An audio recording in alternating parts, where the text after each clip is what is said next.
जब 14 साल पहले असली कॉकटेल रिलीज हुई थी, तो उसने मॉडर्न बॉलीवुड लव ट्रायंगल, त्रिकोण प्रेम की परिभाषा को पूरी तरह से बदल दिया था।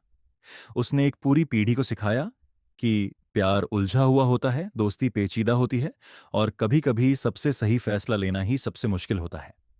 लेकिन अब डायरेक्टर होमी अदजानिया एक नई स्पिरिचुअल सीक्वल सेलर कॉकटेल 2 के साथ वापस आ गए हैं।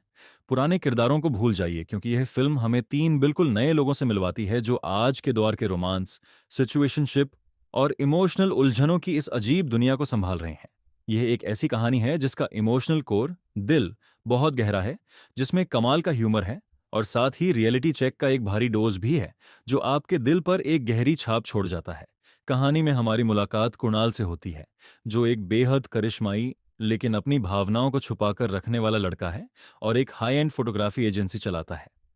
दूसरी तरफ है दिया, जो एक बेहद सुलझी हुई, शांत और अपने काम पर फोकस करने वाली कॉरपोरेट कंसल्टेंट है। कुणाल और दिया कोई आम कपल नहीं है। वे पूरे 10 साल से साथ हैं, 10 लंबे साल, जिसमें उन्होंने सपने बांटे, फाइनेंस संभाले और दिल्ली गुरुग्राम के बीच एक बेहद आरामदायक जिंदगी बनाई।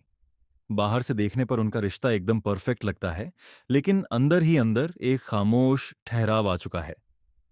शुरुआती जोश अब एक रोजमर्रा के रूटीन में बदल चुका है।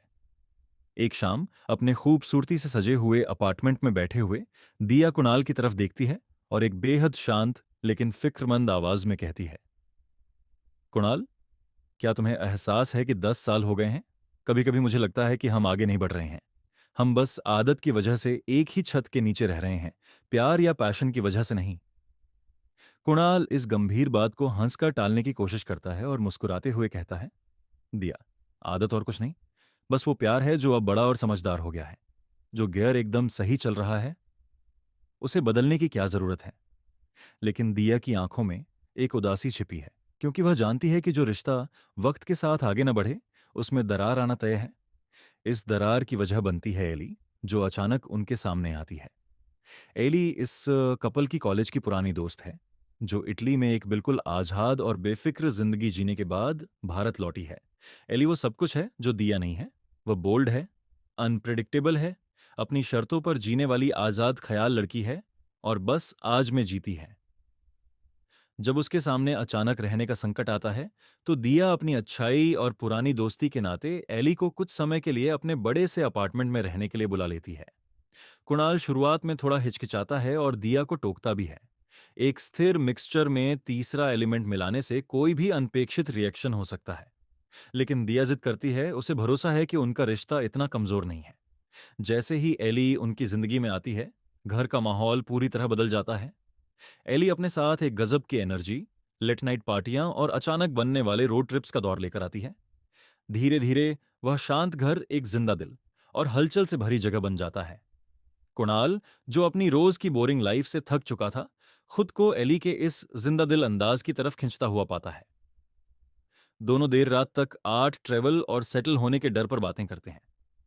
एली कुणाल के अंदर की इस क्षमकश को भांप लेती है और छत पर एक लेट नाइट बातचीत के दौरान उससे कहती है, तुम अपनी जिंदगी किसी पहले से लिखी हुई स्क्रिप्ट की तरह जी रहे हो, कुणाल। तुम गलती करने से इतना डरते हो कि तुम खुलकर सांस लेना ही भूल गए हो। ये बातें कुणाल के दिल को छू जाती हैं और उसके अंदर एक ऐसा तूफान खड़ा कर देती हैं जिसे वह रोक नहीं पाता। दोस्ती की सीमाएं अब धुंधली होने लगती हैं और कुणाल और एली के बीच एक गहरा, अनकहा सा अट्रैक्शन, केमिस्ट्री पनपने लगता है। हालांकि यह धोखेबाजी की कोई साधारण कहानी नहीं है। एली दिया की बहुत इज्जत करती है और उसकी दोस्ती की कद्र करती है। यह उलझन पूरी तरह से इमोशनल है, एक ऐसा इमोशनल थ्रिसम, त्रिकोण, जहां 3 सीधे सादे लोगों के दिल एक गांठ में बंध जाते हैं। एली और दिया के बीच एक गहरा बहनों जैसा रिश्ता बन जाता है, जिसकी वजह से कई बार कुणाल को अपने ही घर में थर्ड व्हील, कबाब में हड्डी जैसा महसूस होने लगता है। यह तनाव तब अपने चरम पर पहुंच जाता है जब ये सब सिसिली, इटली के खूबसूरत समुद्र तटीय इलाकों में एक वैकेशन पर जाते हैं। दिल्ली के पुराने रूटीन से दूर, भूमध्य सागर की सुनहरी धूप के नीचे ये इमोशनल उलझनें खुलकर सामने आ जाती हैं। एक शाम किसी छोटी सी बात पर बड़ी बहस के बाद आखिरकार सारा सच बाहर आ जाता है। दिया कुणाल और एली के बर्ताव में आए बदलाव को भांपते हुए उनके सामने खड़ी हो जाती है। समंदर की तरफ खुलती हुई बालकनी पर खड़े होकर दिया आंखों में आंसू लिए उन दोनों की तरफ देखती है और कहती, एली, मैंने तुम्हें अपने घर में इसलिए नहीं बुलाया था कि मैं उस मर्द को खो दूं जिसके साथ मैंने अपनी जिंदगी के 10 साल बिताए हैं। और कुणाल, सबसे बुरी बात यह नहीं है कि तुम उसकी तरफ अट्रैक्टेड हो, बल्कि यह है कि तुम उसे उसी एक्साइटमेंट के साथ देखते हो जो कभी सिर्फ मेरे लिए हुआ करती थी। ये देखकर कि उसने कितना दर्द दिया है, एली अंदर से टूट जाती है और तुरंत पीछे हटने का फैसला करती है। वह अपना बैग पैक करती है और रोते हुए बेहद सख्त लहजे में कुणाल से कहती है, प्यार का मतलब ये नहीं होता कि आप किसी और के आशियाने को उजाड़कर अपनी खुशियों का महल बनाएं।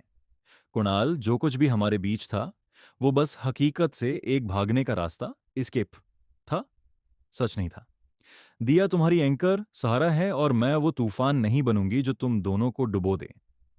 एली सिसिली छोड़कर चली जाती है जिससे कुणाल और दिया अकेले रह जाते हैं और उन्हें अपने टूटे हुए रिश्ते का सामना करना पड़ता है। फिल्म का क्लाइमैक्स इस इमोशनल तूफान के बाद की कहानी को दिखाता है। दिल्ली वापस आकर कुणाल और दिया को एहसास होता है कि 10 साल पुराने रिश्ते को सिर्फ एक सॉरी बोलकर पैचअप नहीं किया जा सकता। वे दोनों एक बेहद दर्दनाक और गहरे आत्ममंथन, इंट्रोस्पेक्शन के दौर से गुजरते हैं। कुणाल को समझ आता है कि एली की तरफ उसका अट्रैक्शन दरअसल उसकी बढ़ती उम्र के डर और लाइफ के ठहराव की वजह से था। वहीं दिया यह सीखती है कि किसी को बहुत कसकर पकड़ने से प्यार का दम घुटने लगता है। एक बेहद मैच्योर और इमोशनल बातचीत के दौरान कुणाल दिया से कहता है, आई एम सॉरी कि मैंने रूटीन के चक्कर में सब कुछ धुंधला कर दिया। अब मुझे अपनी जिंदगी से भागना नहीं है। मैं वो सब फिर से ठीक करना चाहता हूं जो हमसे खो गया, लेकिन सिर्फ तब अगर तुम्हें अब भी लगता है कि मैं इस कोशिश के लायक हूं। दिया कुछ देर चुप रहती है, उसे देखती है और जवाब देती है, हम वापस वैसे नहीं हो सकते जैसे हम पहले थे, कुणाल, लेकिन शायद हम एक नया चैप्टर शुरू कर सकते हैं जिसकी बुनियाद बीते हुए कल पर नहीं बल्कि आज की ईमानदारी पर हो। फिल्म का अंत बेहद रियलिस्टिक और खूबसूरत है। यह कोई जबरदस्ती का मेलोड्रामेटिक हैप्पी एंडिंग नहीं देता, बल्कि आज के दौर में कमिटमेंट, वादे को लेकर एक बेहद समझदारी भरा नजरिया पेश करता है।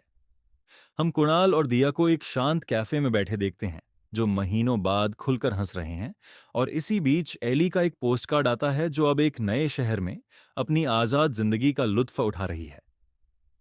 आखिरी फ्रेम दर्शकों के मन में एक गहरी बात छोड़ जाता है, सच्चा प्यार हमेशा रहने वाला कोई जादू या नशा नहीं है। यह साथ निभाने का एक होशो हवास में लिया गया फैसला है, तब भी जब जिंदगी का कॉकटेल बेहद उलझा हुआ और मुश्किल हो जाए। कहानी के लिहाज से कॉकटेल दो इसलिए बेहतरीन है क्योंकि यह अपने किरदारों को परफेक्ट दिखाने के बजाय उन्हें आम इंसानों की तरह दिखाता है जिनमें कमियां भी हैं। होमी अदजानिया का डायरेक्शन और लव रंजन की तीखी सटीक राइटिंग मिलकर अर्बन ह्यूमर, शहरी कॉमेडी और गहरे इमोशंस का एक परफेक्ट बैलेंस बनाती है। शाहिद कपूर ने कुणाल के रूप में एक जबरदस्त और पावर हाउस परफॉर्मेंस दी है, जहां उन्होंने कंफर्ट और डिजायर, चाहत के बीच फंसे एक आदमी की लाचारी को बखूबी पर्दे पर उतारा है। कृति सेनन एली के किरदार में एक गजब का आकर्षण लेकर आती हैं, वहीं रश्मिका मंदाना दिया के रूप में एक बेहद भावुक और संजीदा एक्टिंग से फिल्म को बांध कर रखती हैं।